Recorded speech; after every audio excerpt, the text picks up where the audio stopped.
Samajwadi party आज छोटे लोहिया के नाम से मशहूर रहे जनेश्वर मिश्र की जयंती को भव्य तरीके से मनाने जा रही है। राजधानी लखनऊ स्थित पार्टी कार्यालय में इस मौके पर विशेष कार्यक्रम का आयोजन किया जाएगा। जयंती समारोह के तहत सपा कार्यालय में ब्राह्मण महासभा का आयोजन होगा। इस कार्यक्रम में अयोध्या, मथुरा समेत कई धार्मिक स्थलों से साधु संतों का जमावड़ा और आमंत्रित उन्हें किया गया होगा। कार्यक्रम की शुरुआत मंत्रोच्चारण और धार्मिक अनुष्ठानों के साथ किया जाएगा। पार्टी नेताओं और कार्यकर्ताओं की मौजूदगी में जनेश्वर मिश्र को श्रद्धांजलि अर्पित की जाएगी। समाजवादी पार्टी के लिए जनेश्वर मिश्र की पहचान एक वरिष्ठ समाजवादी नेता और संगठन को मजबूत स्तंभ देने के रूप में रही है। उनकी जयंती के मौके पर पार्टी उनके विचारों और योगदान को याद करेगी। इस आयोजन को सियासी नजरिए से भी महत्वपूर्ण माना जा रहा है, क्योंकि सपा ब्राह्मण समाज और संत समाज के बीच अपनी पहुंच मजबूत करने की कोशिश में जुटी है।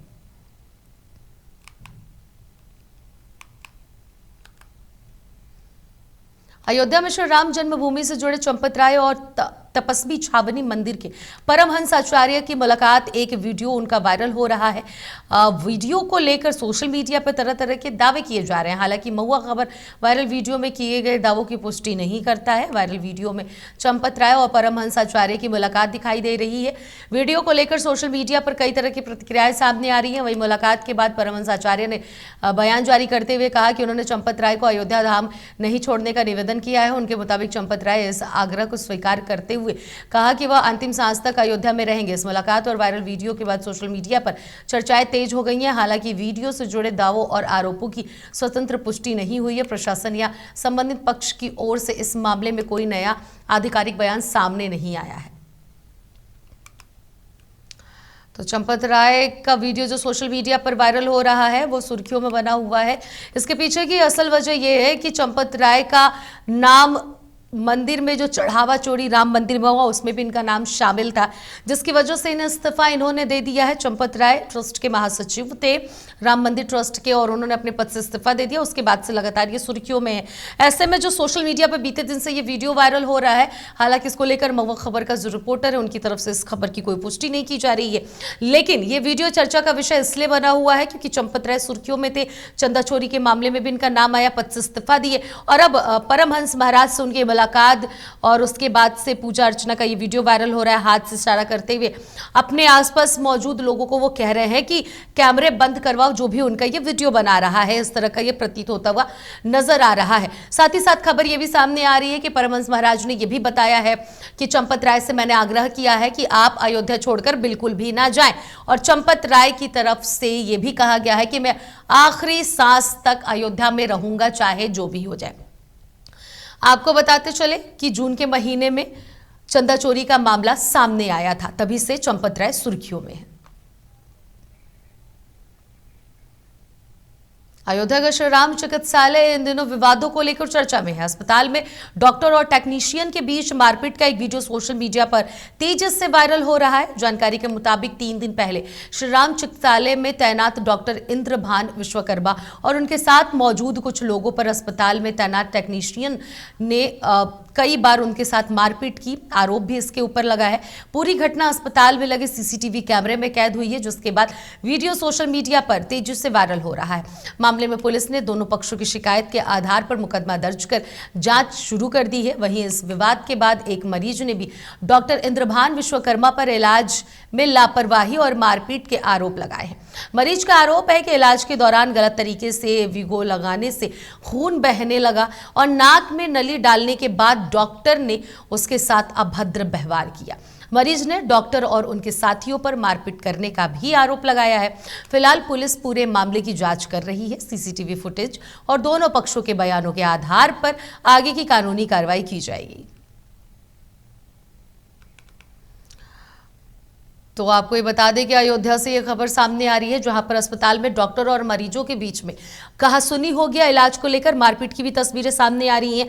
आप अपनी टीवी स्क्रीन पर देख सकते हैं कि किस तरह से 2 गुटों में मारपीट की तस्वीरें जो हैं वो सामने आ रही हैं। अयोध्या के चिकित्सालय से ये मारपीट का वीडियो वायरल हो रहा है और इसके पीछे की वजह बताई जा रही है कि मरीज के साथ डॉक्टर ने अभद्रता की थी, जिसके वजह से ये मामला तुल पकड़ा और तुल पकड़ने के बाद से डॉक्टर और मरीज के परिजनों के बीच में आपस में नोकझोंक हुई, तनातनी हुई और तस्वीरें ये बयां कर रही हैं कि किस तरीके से दो गुटों में झड़प हो रही है, एक दूसरे पर गलत इल्जाम लगाए जा रहे हैं। मरीज की तरफ से यह भी बताया जा रहा है कि जब मरीज का इलाज किया जा रहा था तो डॉक्टर ने उनके साथ अभद्रता की थी, जिसके बाद यह मामला आगे बढ़ गया। तो ये अयोध्या से आपको खबर बता रहे हैं और लगातार हॉस्पिटल की अगर बात कही जाए तो हिंदुस्तान में बहुत सारे ऐसे हॉस्पिटल हैं जहां पर डॉक्टरों के ऊपर लगातार ये ब्लेम लगते हुए नजर आ रहे हैं कि वो मरीजों के साथ अभद्रता करते हुए नजर आते हैं। मरीज अगर या फिर मरीज के परिजन किसी विषय को लेकर डॉक्टर से जानकारी जुटाने की कोशिश करते हैं तो डॉक्टर की तरफ से सही ढंग से बात तक नहीं किया जाता है।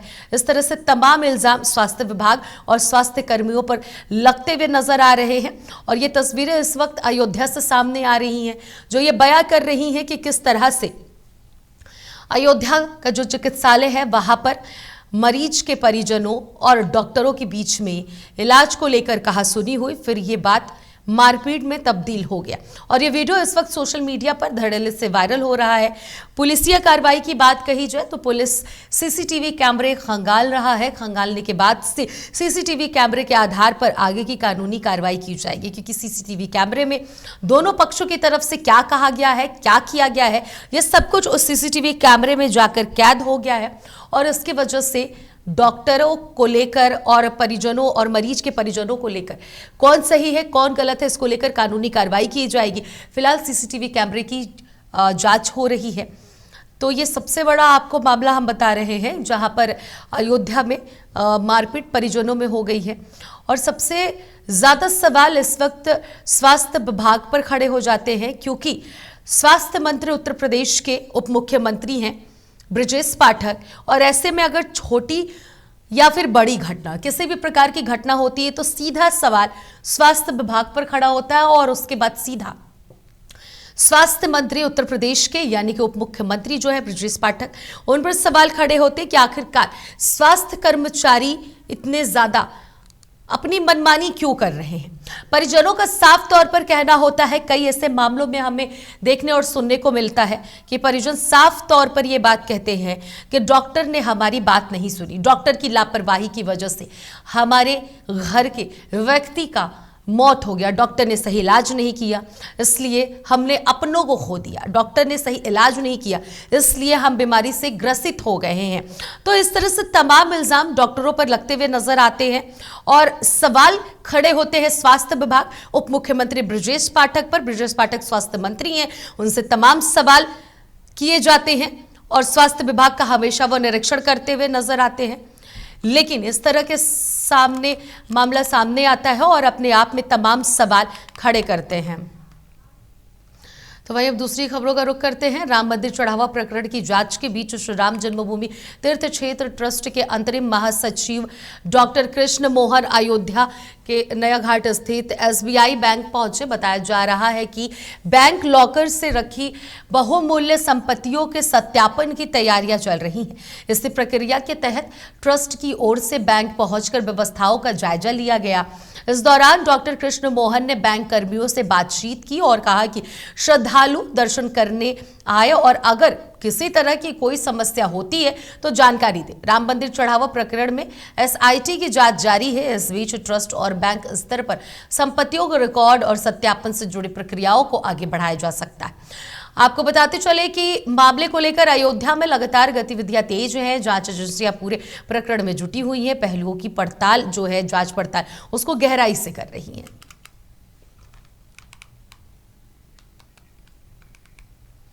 सीतापुर जिले में अपराध की दो अलग अलग घटनाओं ने सनसनी फैला दी है। एक ही दिन में दो थाना क्षेत्रों में हुई गोलीबारी की वारदात के बाद कानून व्यवस्था पर सवाल खड़े हो गए। पुलिस दोनों मामलों की जांच में जुटी हुई है। पहली घटना नगर कोतवाली क्षेत्र की है, जहां पुरानी रंजिश के चलते एक युवक को गोली मार दी गई। गोली लगने से युवक गंभीर रूप से घायल हो गया। सूचना मिलने के बाद पुलिस मौके पर पहुंची और घायल को जिला अस्पताल पहुंचाया गया। हालात गंभीर होने पर डॉक्टर ने उसे बेहतर इलाज के लिए लखनऊ रेफर कर दिया। पुलिस हमलावरों की तलाश कर रही है। वहीं दूसरी घटना इमलिया सुल्तानपुर थाना क्षेत्र का है, जहां आपसी विवाद के दौरान एक व्यक्ति की गोली मारकर हत्या कर दी गई। बताया जा रहा है कि वारदात को उसके ही समधी ने अंजाम दिया। घटना की जानकारी मिलते ही पुलिस और फॉरेंसिक टीम मौके पर पहुंची और साक्ष्य जुटाए। पुलिस ने शव को कब्जे में लेकर पोस्टमार्टम के लिए भेज दिया है और आरोपी की तलाश में दबिश दी जा रही है। एक ही दिन में हुई 2 गोली कांड की घटनाओं के बाद पुलिस प्रशासन अलर्ट है। अधिकारियों का कहना है कि दोनों मामलों में आरोपियों के खिलाफ जल्द कानूनी कार्रवाई की जाएगी। को लगभग 10 बजे एक सूचना प्राप्त हुई कि मिला सुल्तानपुर में मर्डर हो गया। तत्काल मेरे द्वारा, एडिशनल एसपी साहब द्वारा, सीओ द्वारा, सभी फील्ड मेट द्वारा मौके पे पहुंचे गए। जब मौके पे जानकारी करी तो ये सामने आया कि जो मृतक है और जो मारने वाला है, आपस में समधी का इनका रिश्ता है। जो मारने वाला है, इसकी जो लड़की है वो मृतक के बेटे से ब्याही हुई है। उसकी पूर्व में उस लड़की की शादी खीरी में हुई थी। वहाँ पे कुछ मनमुटाव हो गया था तो लड़की का छुट्टा होके जो मृतक के बेटे के साथ उसकी शादी यहाँ पे हो गई थी। पर दोनों में आपस में समधियों में इसमें बात को लेके कहासुनी थी और दोनों के ऊपर मुकदमे हैं। जो मरा है और जो मारने वाला, दोनों के ऊपर मुकदमे। मारने वाला एक हिस्ट्री शीटर है और जिसकी मृत्यु हुई है उनके ऊपर भी मुकदमे हैं। पूरे मुकदमों की जान को लगभग 10 बजे एक सूचना प्राप्त हुई कि मिला सुल्तानपुर में मर्डर हो गया। तत्काल मेरे द्वारा, एडिशनल एसपी साहब द्वारा, सीओ द्वारा, सभी फील्ड मेट द्वारा मौके पे पहुंचे गए। कुशीनगर में पुलिस विभाग ने अनुशासनहीनता और गंभीर आरोप के मामले में सख्त कार्रवाई की है। कसिया थाने में तैनात 2 सिपाहियों पर ढाबा संचालक से मारपीट और महिला से बदसलूकी के आरोप लगने के बाद मुकदमा दर्ज किया गया है। आरोपों के घेरे में आए सिपाही उमाशंकर यादव समेत 2 पुलिसकर्मियों को तत्काल प्रभाव से निलंबित कर दिया गया है। पुलिस विभाग ने दोनों को गिरफ्तार कर जेल भेजने की कार्रवाई भी शुरू कर दी है। साथ ही साथ बर्खास्तगी के लिए विभागीय कार्रवाई प्रारंभ कर दी गई है। बताया जा रहा है कि आरोप है कि शराब के नशे में 2 पुलिसकर्मी समेत 3 लोगों ने कसिया थाना नगर में ढाबा संचालक के साथ मारपीट की। आरोप है कि लड़की और शराब की मांग पूरी नहीं करने पर विवाद किया गया और घर में घुसकर दबक गई व धमकी भी दी गई। पीड़ितों का आरोप है कि एक महिला को जबरन साथ ले जाने और उसके साथ बदसलूकी की कोशिश भी की गई। साथ ही साथ ढाबा संचालक और महिला को फर्जी मुकदमे में फंसाने की धमकी भी देने के आरोप लगाए गए हैं। मामला सामने आने के बाद कुशीनगर पुलिस ने जीरो टॉलरेंस नीति के तहत कार्रवाई की है। एसपी ने साफ संदेश दिया है कि पुलिस विभाग में किसी भी तरह की अनुशासनहीनता या आपराधिक गतिविधि बर्दाश्त नहीं की जाएगी और दोषी पाए जाने वाले पुलिसकर्मियों पर सख्त कानूनी कार्रवाई होगी।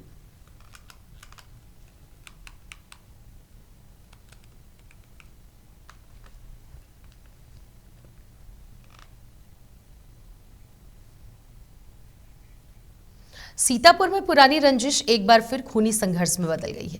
नगर कोतवाली क्षेत्र ने एक युवक को गोली मारकर सामने आया है कि एक युवक ने एक युवक की गोली मारकर हत्या कर दी है। गोली लगने से युवक गंभीर रूप से फिलहाल घायल हो गया है। घटना की जानकारी मिलते ही पुलिस मौके पर पहुंची और घायल युवक को तत्काल जिला अस्पताल पहुंचाया, जहां प्राथमिक उपचार के दौरान डॉक्टर ने उसकी हालात नाजुक देखते हुए बेहतर इलाज के लिए लखनऊ रेफर कर दिया। पुलिस के मुताबिक वारदात के पीछे पुरानी रंजिश की बात सामने आई है। फिलहाल पुलिस पूरे मामले की जांच कर रही है और हमलावरों की तलाश में जुटी हुई है। अधिकारियों का कहना है कि घटना से जुड़े सभी पहलुओं की जांच की जा रही है और जल्द ही आरोपियों के खिलाफ कार्रवाई की जाएगी।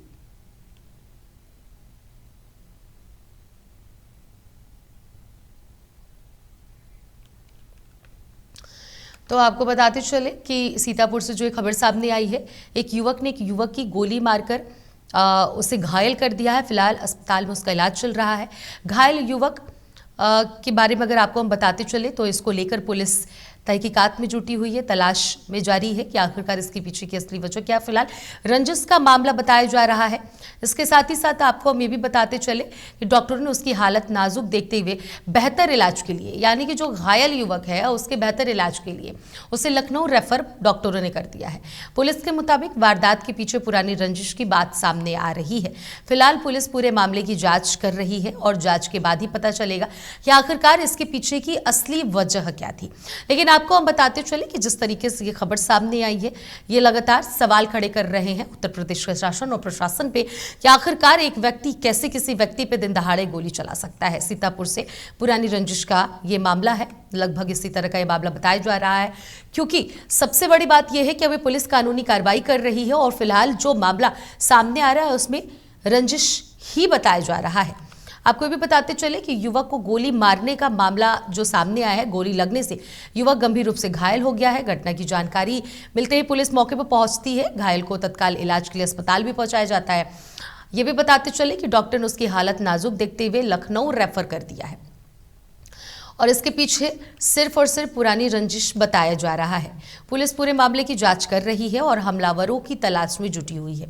अधिकारियों का कहना है कि घटना से जुड़े सभी पहलुओं की जांच की जा रही है और जल्द ही आरोपियों के खिलाफ कानूनी कार्रवाई की जाएगी। तो जिस तरीके से गोली लगने से आरोपी ने जिस तरीके से एक व्यक्ति पे गोली मारी, उसके बाद से व्यक्ति का जो हालत जो है वो नाजुक है और उसे लखनऊ के अस्पताल रेफर कर दिया गया सीतापुर से सीधे। उसके साथ ही साथ आपको बताते चले कि डॉक्टरों ने उसकी हालत नाजुक बताई है और जिसके कारण सीतापुर से सीधे उसे लखनऊ रेफर कर दिया गया। 4/5 अगस्त की देर रात लगभग 11:50 बजे थाना कोतवाली नगर के मुंशीगंज क्षेत्र में सलमान निवासी सीतापुर को गोली मारी गई, जिसमें घायल सलमान को कोतवाली पुलिस द्वारा जिला अस्पताल सीतापुर भेजा गया, जहां से प्राथमिक उपचार के उपरांत लखनऊ ट्रामा सेंटर रेफर किया गया। घायल सलमान की मृत्यु हो गई है। परिजनों से प्राप्त तहरीर के आधार पर घटना में संलिप्त आफाक, नौशाद, रजत मिश्रा, भैरव मिश्रा व नीतीश के विरुद्ध सुसंगत धाराओं में कोतवाली नगर पुलिस द्वारा अभियोग पंजीकृत किया गया है। घटना में संलिप्त आफाक, नौशाद व नीतीश की गिरफ्तारी हो चुकी है। 4/5 अगस्त की देर रात लगभग 11:50 बजे थाना कोतवाली नगर के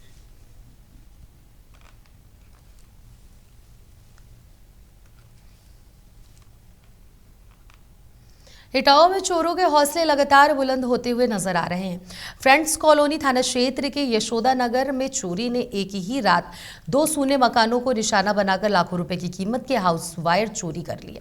घटना के बाद इलाके में दहशत का माहौल है। स्थानीय लोगों ने पुलिस गश्त पर भी सवाल उठाया है। फ्रेंड्स कॉलोनी थाना क्षेत्र के यशोदा नगर में देर रात अज्ञात चोर 2 निर्माणाधीन और सूने मकानों में घुस गए। चोर बड़ी आसानी से दोनों मकानों में लगे बिजली के हाउस वायर निकालकर अपने साथ ले गए। सुबह जब मकान मालिक मौके पर पहुंचे तो चोरी का पता चला। एक पीड़ित ने बताया कि उसके मकान से करीब 1.5 लाख रुपए कीमत के हाउस वायर चोरी हुए हैं। वहीं दूसरे मकान से भी लाखों रुपए के बिजली के तार गायब मिले हैं। घटना की जानकारी मिलते ही आसपास के लोगों की भीड़ जुट गई है।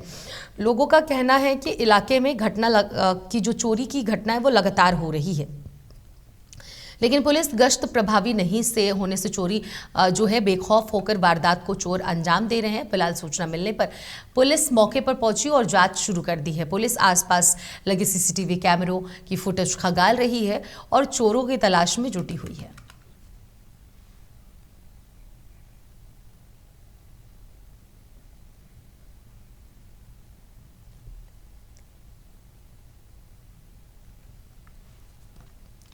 तो आपको बताते चले कि इटावा में लगातार चोरी का मामला सामने आ रहा है, जहां पर जो चोर हैं वो बिजली की सामग्री चुराकर लाखों रुपए की चोरी कर रहे हैं।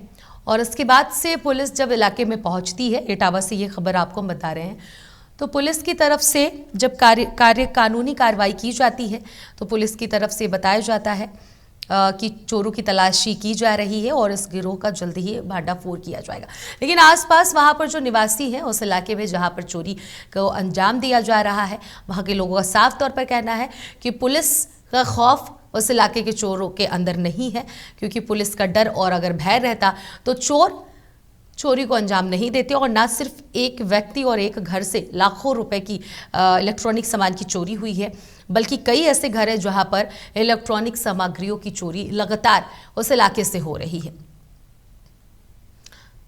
तो आपको ये भी बताते चले कि आसपास से जो जानकारी मिली है उस हिसाब से लोगों का यही कहना है कि इस इलाके में लगातार चोरी हो रही है और पुलिस का डर और भय नहीं है। इटावा में चोरों के हौसले जो हैं अब ये लगातार बुलंद हो रहे हैं। और ये कॉलोनी जो है इटावा का फ्रेंड्स कॉलोनी थाना क्षेत्र के यशोदा नगर में हुई है चोरी। एक ही रात में 2 सूने मकानों को निशाना बनाकर लाखों रुपए कीमत के हाउस वायर चोरी कर लिए गए हैं। घटना के बाद इलाके में दहशत का माहौल है। स्थानीय लोगों ने पुलिस गश्त पर भी सवाल उठाए हैं। फ्रेंड्स कॉलोनी थाना क्षेत्र के यशोदा नगर में देर रात अज्ञात चोर दो निर्माणाधीन और सूने मकानों में घुस गए। चोर बड़ी आसानी से दोनों ही मकानों में लगे बिजली के हाउस वायर निकालकर अपने साथ लेते गए।